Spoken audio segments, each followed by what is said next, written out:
GM and Toyota battle it out for number 1. A basketball player likes big gulps of gas, and the super rich have 2 new ways to spend their money. I'm your host, Derek D, and you are watching Fastlane Daily. Ladies and gentlemen, the numbers are in, and the world's number 1 car maker is, well, GM and Toyota. Yes, unless your grandma measured her baking powder to 7 or 8 decimal places, there's no calling this one.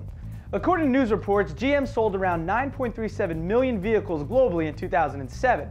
That compares to Toyota's 9.37 million vehicles. Of course, Toyota hasn't released a more precise figure, so we're still rounding. No word on the winner yet, but we hear the Supreme Court will declare a winner any day now. And speaking of the Supreme Court, well, not really, but if you're among the mega wealthy and need a tan, look no further than the Maybach 62 Landaulet. First shown in Detroit earlier this month, the Landaulet concept hinted at throwback Landau-style limousines. Those were the kind that let passengers ride al fresco while the driver took one for the team.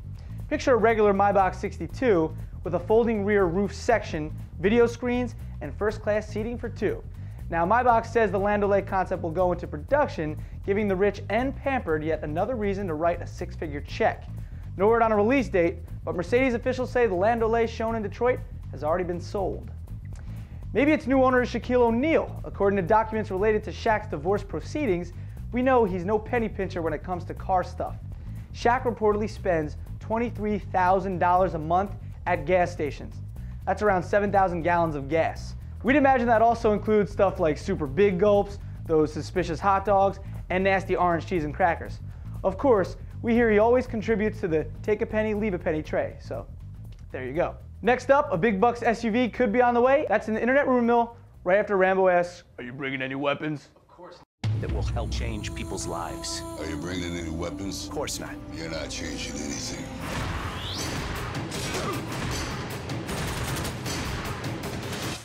Rambo, rated R, in theaters January 25th.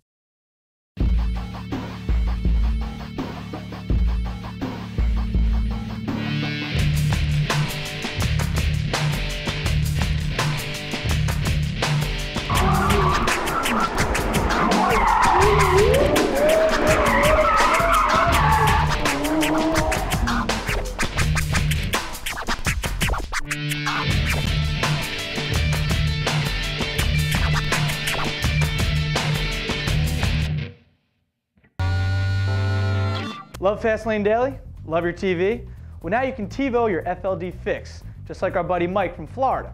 So it can be fast and fresh whenever you want it. Too much of a computer nerd to use a TV? No problem. We're on YouTube and Vio too. Go check it out. Now. Despite recent financial trouble, Dutch luxury car builder Spyker hasn't left the building. In fact, word came down this week the company may finally launch its new ultra-luxe SUV by 2009. That's the gape-mouthed truck shown in Geneva 2 years ago as the Peking to Paris concept. Word is the production model will be called the D12, no relation to M&M. Spyker bosses say the high-end off-roader will be the first vehicle heavily marketed toward well-to-do clients in Eastern Europe. They also say a long wheelbase version of the company's C8 La Violette sports car will debut sometime this year, possibly at the Geneva Motor Show in March. And finally, maybe it's just us, but if a judge orders you to take a class on why you shouldn't steal cars, you can bet stealing a car to get there will likely be frowned upon. A group of teenage car thieves in Winnipeg, Canada allegedly did just that.